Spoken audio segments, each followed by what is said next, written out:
আসসালামু আলাইকুম।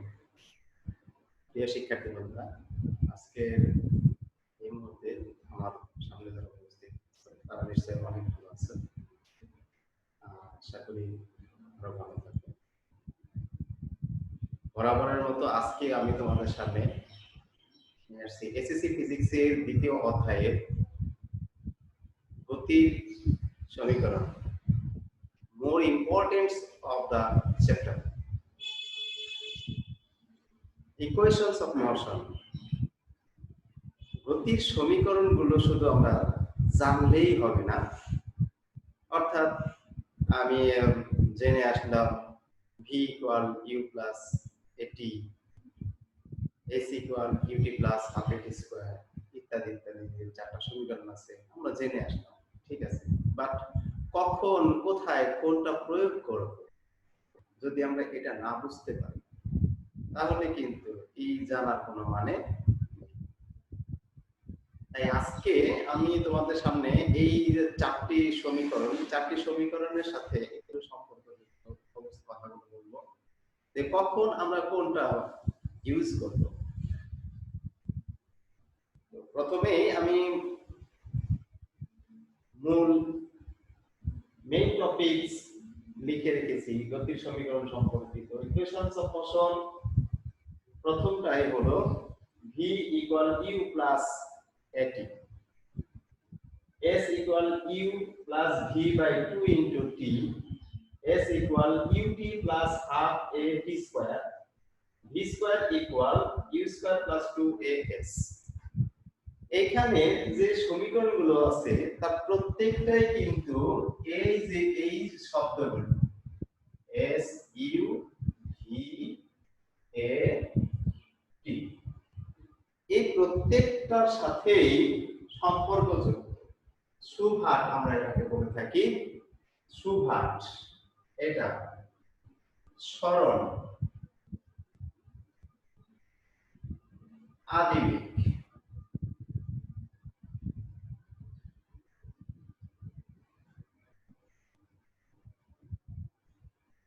শেষ বেগ,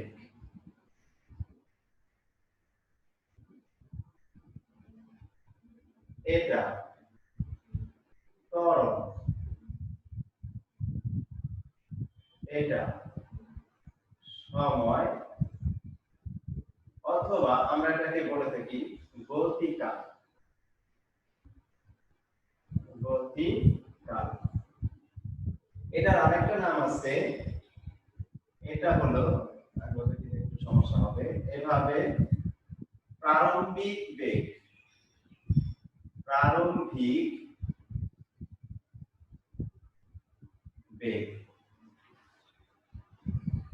আর এটাকে আমরা বলতে পারি অন্তবেগ, অন্তবেগ। তাহলে এই যে পাঁচটা উপাদান আমাদের সামনে আছে, এই পাঁচটি উপাদান নিয়ে আমরা কথা বলবো।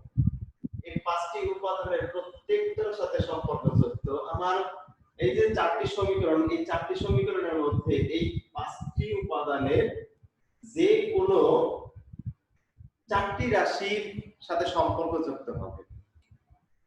এই চারটি রাশির সাথে সম্পর্ক হলে আমরা যে কোনো তিনটি রাশির মান যদি জানি তবে আমি সেই রাশিটির মানে অপর রাশিটির মান আমরা বের করতে পারবো। সাপোজ যদি s u এবং v আর t এইটার মান জানি, s u v এবং t, s u v t এর যে প্রত্যেকের মান যদি আমাদের সাথে সম্পর্ক হয়, অর্থাৎ s এর মান আছে, u এর মান আছে, v এর মান আছে, t এর মানটা নেই, তো সেই ক্ষেত্রে আমরা কি করব? সেই ক্ষেত্রে আমরা কিন্তু ওই যে এখানে যে 2 নাম্বার সমীকরণটা আছে এটা প্রয়োগ করব। এই যে প্রয়োগ বিধিটা, এটাই হলো বোঝার মূল বিষয়।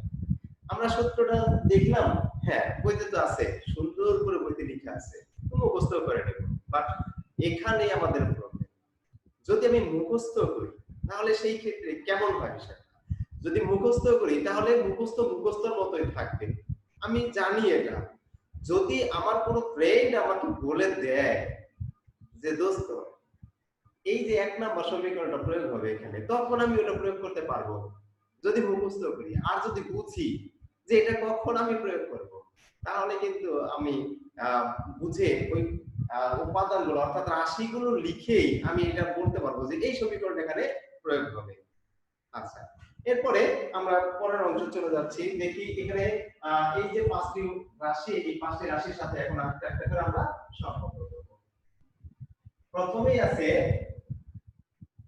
1 নম্বর সমীকরণে আমরা প্রতিপাদন করব v equal u plus at প্রতিপাদন।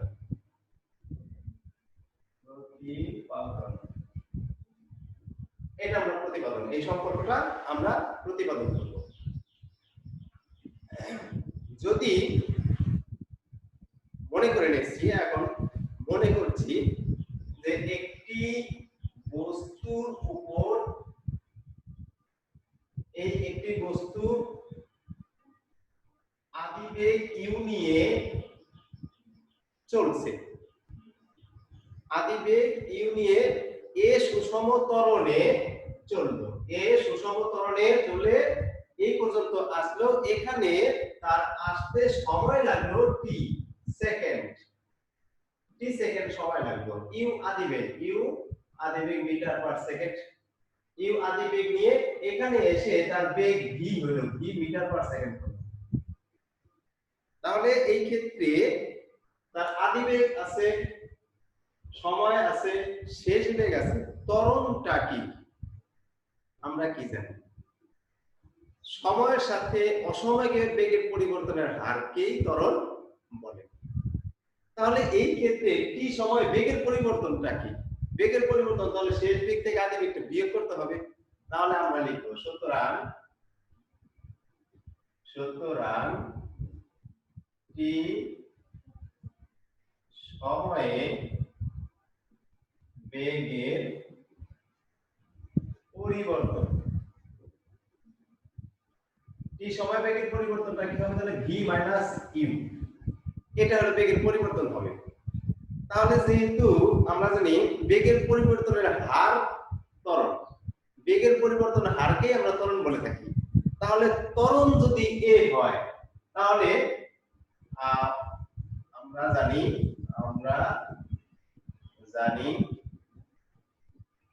বেগের পরিবর্তনের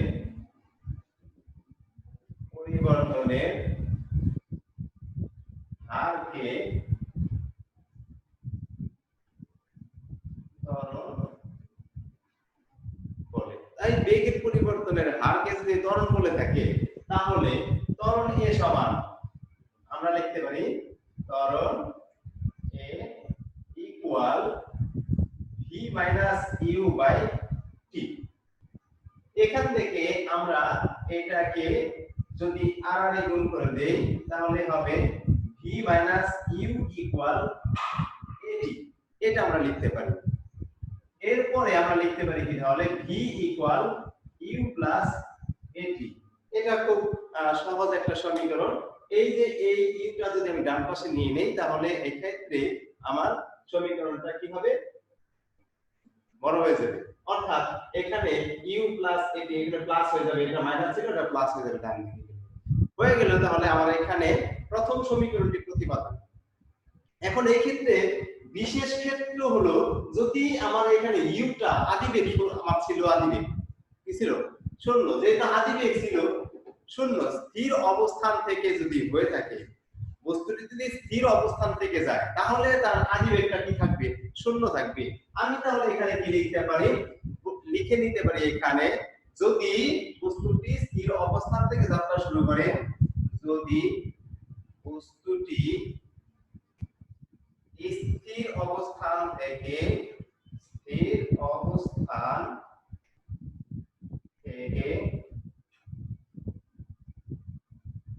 যাত্রা শুরু করে,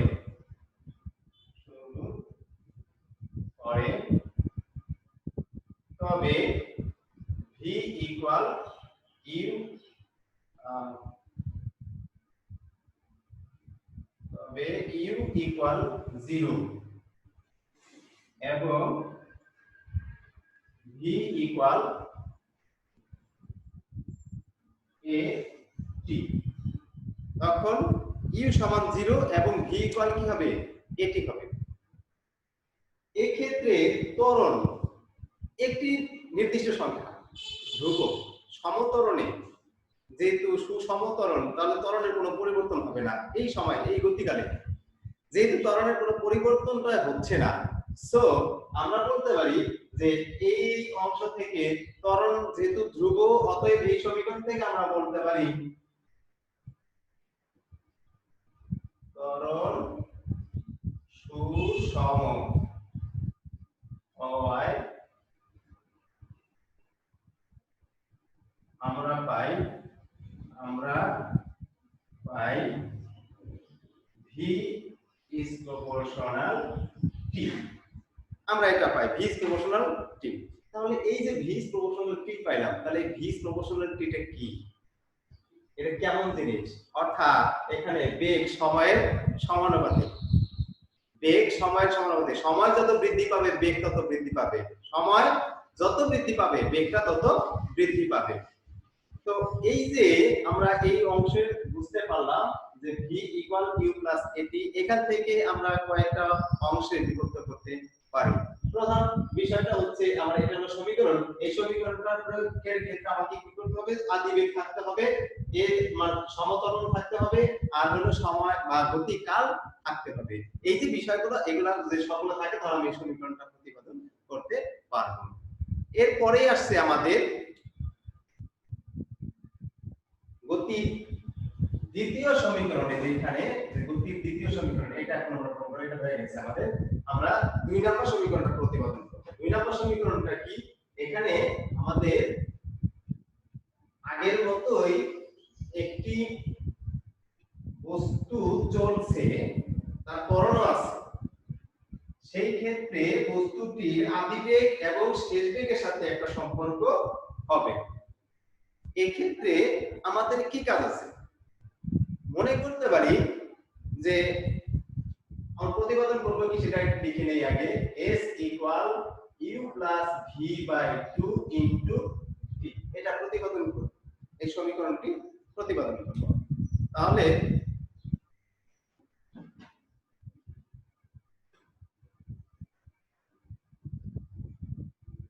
আগের মতোই মনে করছি একটি বস্তু u আদিবেগ নিয়ে t সময় পরে, u আদিবেগ নিয়ে t সময় পরে শেষ বেগ v প্রাপ্ত হলো।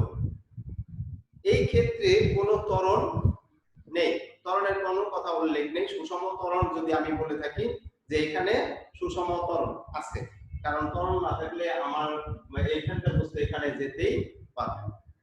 সুষম ত্বরণ আছে, বেগের যদি পরিবর্তন না হয় তাহলে সেই ক্ষেত্রে কোনো ত্বরণ থাকবে না। বস্তুটি এখান থেকে এখানে যাওয়ার সময় তার বেগ কত প্রবল, অর্থাৎ এই বস্তুটি কেমন হতে পারে, একটা আদিবেগ u আছে, সুষম ত্বরণে চললো, s দূরত্ব অতিক্রম করলো, তাহলে এই দূরত্বটাকে আমরা যদি মনে করি s দূরত্ব অতিক্রম করলো। t সময়ে একটি বস্তু সুষম ত্বরণে, কি ত্বরণ এখানে লেখা নেই, এখানে বলি নেই যে কি ত্বরণ, তাহলে u আদিবেগ, v শেষ বেগ, সময় t, এবং এখানে দূরত্ব, অতিক্রান্ত দূরত্বকে যদি s বলে থাকি, তাহলে আমরা এখানে পাই এই ত্বরণের ক্ষেত্রে, সরি এই বেগের ক্ষেত্রে আমরা পাই আদিবেগ একটা, শেষ বেগ একটা আছে, তাহলে এদের একটা গড় বেগ আমরা পেয়ে যাই।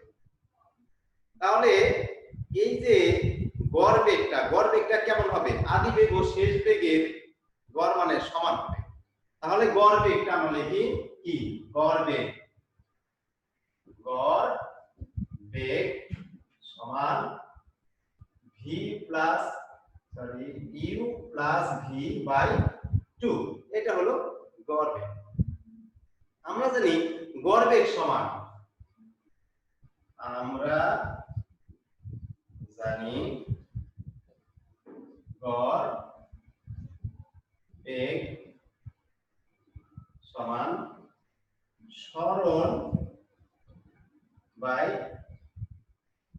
সময়, সরণ বাই সময়, এটা বলতে আমরা যেটা বুঝি তা হলো সরণ। আমরা এখানে দেখেছিলাম s দূরত্ব অতিক্রম করলো, সরণ হয়েছিল, অর্থাৎ এখান থেকে এখানে যাওয়ার জন্য একদিক থেকে একদিকে গেলে সেটা সরণ হলো, আর সময় t। এটা যদি হয় উভয় ক্ষেত্রে আমরা পাই এটাও গড়বেগ এটাও গড়বেগ, তাহলে দুইটা গড়বেগ যদি হয়ে থাকে একই রাশিতে দুইটা গড়বেগ হয় তাহলে তারা পরস্পর সমান হবে। তাহলে যদি সমান হয় সুতরাং আমরা লিখতে পারি, এখন আমরা এই দুইটা উপরোক্ত সমীকরণ এই অংশ থেকে আমরা কি লিখতে পারি, আমরা পাই কি পাই, তাহলে আমরা পাই এখানে s by t equal u plus v by 2। যদি এই টিটাকে ডান পাশে অর্থাৎ উভয় পক্ষকে আমরা গুণ করে দেই তাহলে আমরা লিখতে পারি বা s equal u plus v by 2 into t। আমাদের এখানকার সমীকরণটা পেলাম s equal u plus v by 2 into t। এরপরে একটি আরো ইম্পর্টেন্ট সমীকরণ, তৃতীয় সমীকরণটা অনেক ইম্পর্টেন্ট। এই সমীকরণটাতে অনেক অনেক ম্যাথস আসে। এই ক্ষেত্রে আমাদের আগের মতোই প্রধান বিষয়টা সম্পূর্ণটা আমরা লিখে নেব। চিত্র কিন্তু এরকমই হবে, প্রত্যেকটার চিত্র এরকমই, অর্থাৎ তার একটা আদি বেগ থাকবে, একটা শেষ বেগও থাকবে। এরকম আমরা এখানে পাবো তৃতীয় সমীকরণটা হচ্ছে s equal ut plus half a t square সম্পর্ক সমীকরণ প্রতিপাদন।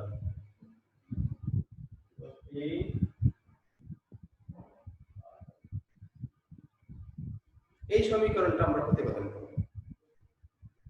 এবার তাহলে এই ক্ষেত্রে মনে করি একটি বস্তু u আদিবেগ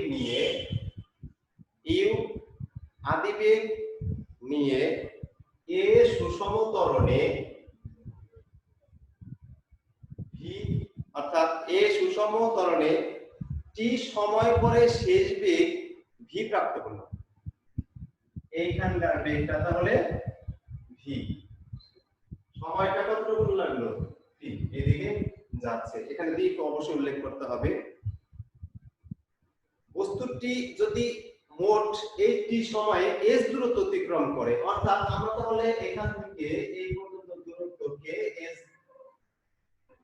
বলতে পারি।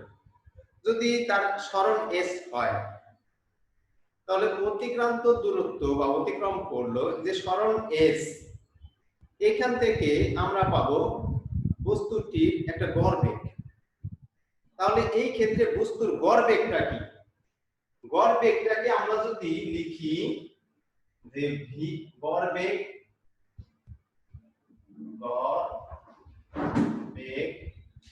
v equal s by t।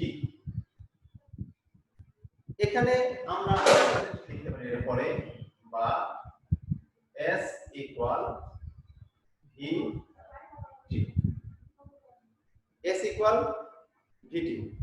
আমরা এটাকে একটা সমীকরণ দিয়ে রাখি, সমীকরণ ইকুয়েশন 1। পরের অংশে যাই, যে বস্তুটি সুষম ত্বরণে চলে বলে, বস্তুটি কেমন ত্বরণে চলে, সুষম ত্বরণে চলে, তাহলে এই বস্তুটির গড় বেগ হবে আদি বেগ ও শেষ বেগের গাণিতিক গড়ের সমান। তাহলে আমরা লিখতে পারি বস্তুটি সুষম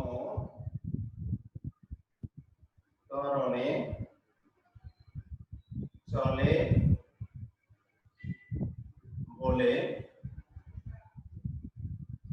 বস্তুর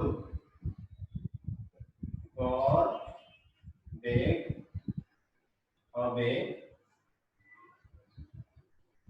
আদিবেগ ও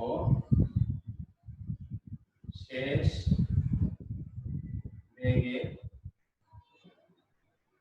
গড় মান, অর্থাৎ ভি ইকুয়াল গড় মান v equal you plus v by 2। তাহলে এটাও যদি আমি একটা সমীকরণ দিয়ে রাখি তাহলে আমরা এখানে পাই নাম্বার 2।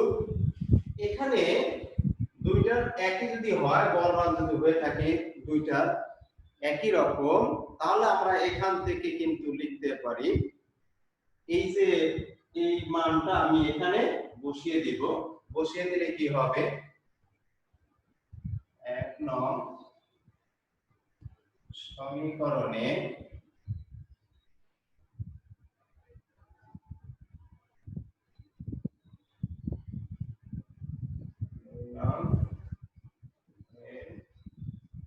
মান বসাই।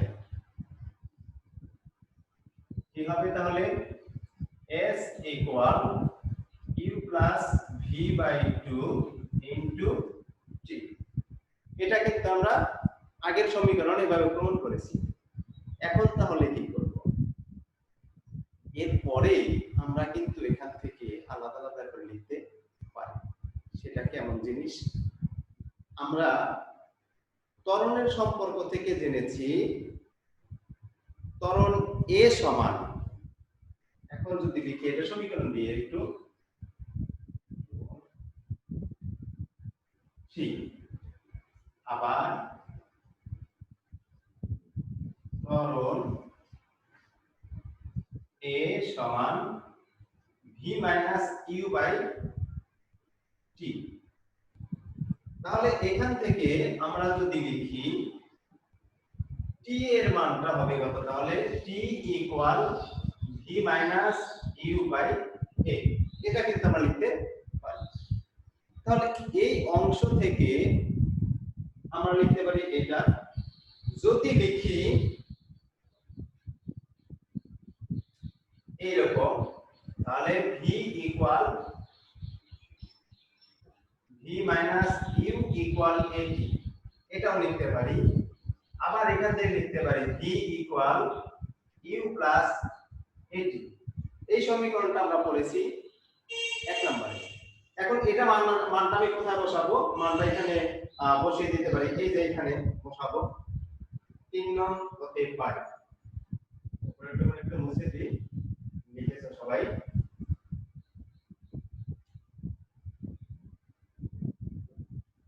3 নং হতে পাই, 3 নং হতে পাই। এখানে আমরা মান বসাবো s ইকুয়াল u প্লাস এই যে v, এই v এর মানটা আমরা বসাবো এখানে u প্লাস at বাই হলো 2 নিচে এখানে হচ্ছে t।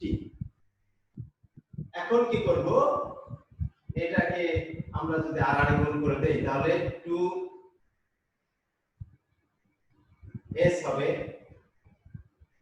Equal 2u plus at into t, বা 2s equal 2ut plus at square.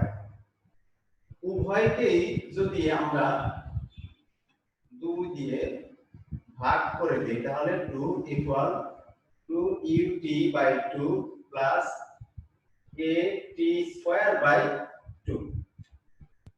তাহলে এই ক্ষেত্রে আমরা পাই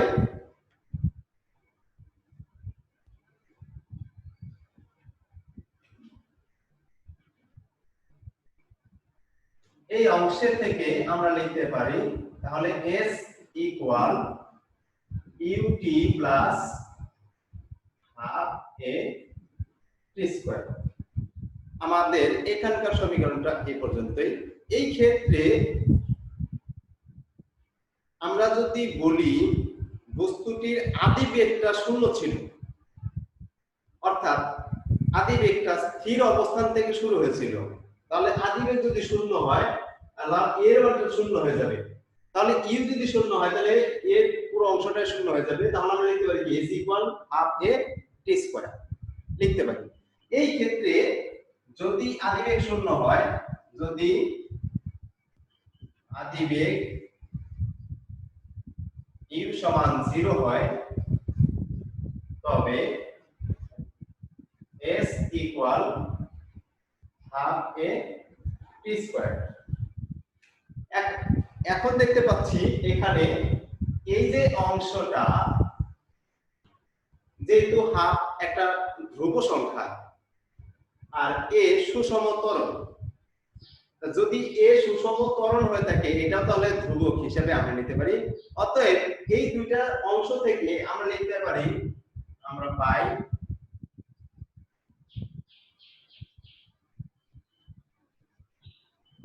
ত্বরণ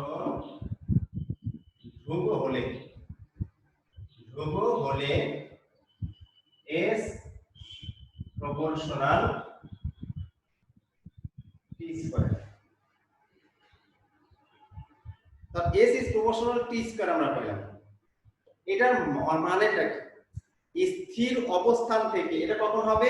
স্থির অবস্থান থেকে, সমীকরণটাকে আমি বলছি আবার, স্থির অবস্থান থেকে সুষম ত্বরণে চলমান বস্তুর অতিক্রান্ত দূরত্ব সময়ের বর্গের সমানুপাতিক। মাথায় রাখতে হবে এটা। গতির তৃতীয় সমীকরণ আমরা যখন প্রতিপাদন করলাম, তাহলে গতির তৃতীয় সূত্র হলো এটা।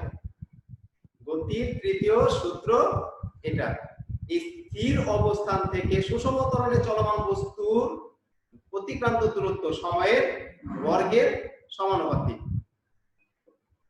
এরপরেই আমাদের আসছে শেষ সমীকরণ। আজকে টপিক পুরো শেষ অবস্থানে চলে আসছি আমরা। সর্বশেষটা আছে v square equal u square plus 2as। এটা প্রতিপাদন করব আমরা আগের অংশে প্রতিপাদন করেছিলাম সমীকরণ 1 2 3 নং সমীকরণ পর্যন্ত আমরা লিখেছিলাম। সমীকরণ 1 থেকে পেয়েছিলাম, 2 থেকে পেয়েছিলাম, অর্থাৎ একটু আগে যেটা প্রমাণ করলাম সেখান থেকে আমরা আমি ওই সমীকরণ 3টা আগে উপস্থাপন করে নিই, আর প্রথম থেকে শেষ পর্যন্ত বলার এখানে আর প্রয়োজন নেই। তাহলে সমীকরণ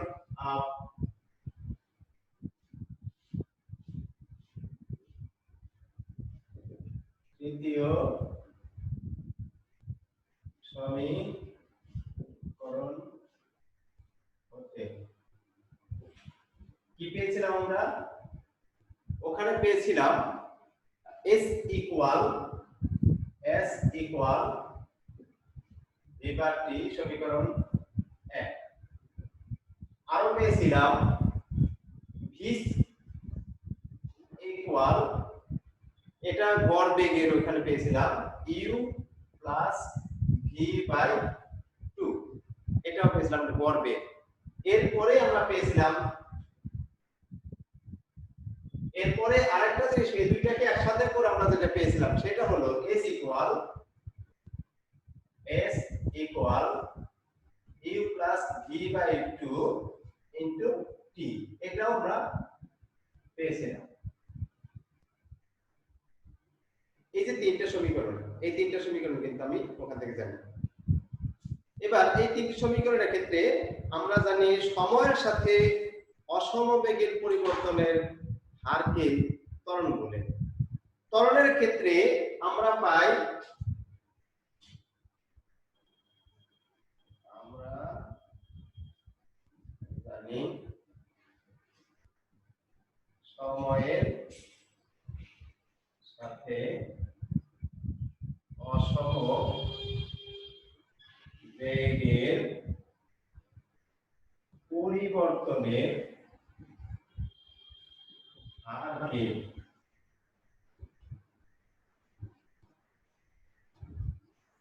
ত্বরণ বলে।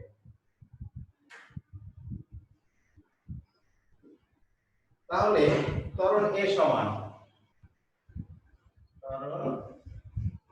ইকুয়াল আমরা লিখতে পারি, ধরুন a ইকুয়াল কি লিখতে পারি,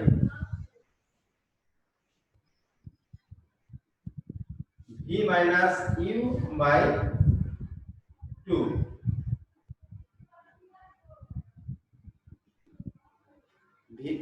v minus u by t।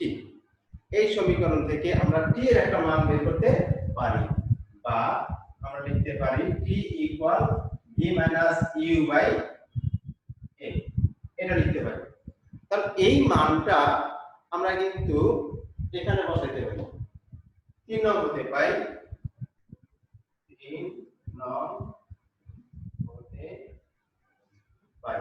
3 নং এ কি পাই, তাহলে এখানে পাই s equal u plus v by 2, আর এখানে t এর মানটা আমরা পেলাম v minus u by a। যদি আমরা এই দুটো গুণ করে দেই উপরে, তাহলে এই দুইটার সূত্র পড়ে v square minus u square by 2a। এখান থেকে আমরা লিখতে পারি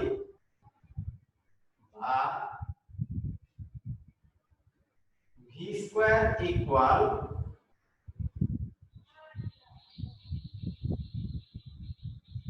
v square minus u square equal 2as। আমরা v স্কয়ার রেখে u স্কয়ার পক্ষান্তর করে দিতে হবে, u স্কয়ার প্লাস 2as হয়ে গেল আমাদের সমীকরণের প্রতিপাদন। এখন আগের মতোই এখানেও যদি আমরা আদি বেগটা স্থির ধরে নিই, অর্থাৎ বস্তুটি স্থির অবস্থান থেকে আসতে শুরু করে, তাহলে আমরা সেক্ষেত্রে লিখতে পারবো v স্কয়ার ইকুয়াল 2as। আমরা লিখতে পারবো v স্কয়ার ইকুয়াল 2as। আদি বেগ u সমান 0 হলে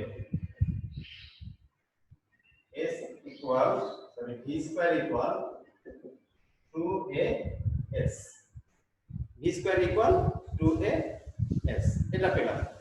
এখন এই ক্ষেত্রে আমাদের যে করণীয় কাজটা সেটা হচ্ছে এই যে 2 এবং a উভয়েই, 2 এবং a এটার উভয়েই যদি ধ্রুব হয়, নির্দিষ্ট হয়, তাহলে এই ক্ষেত্রে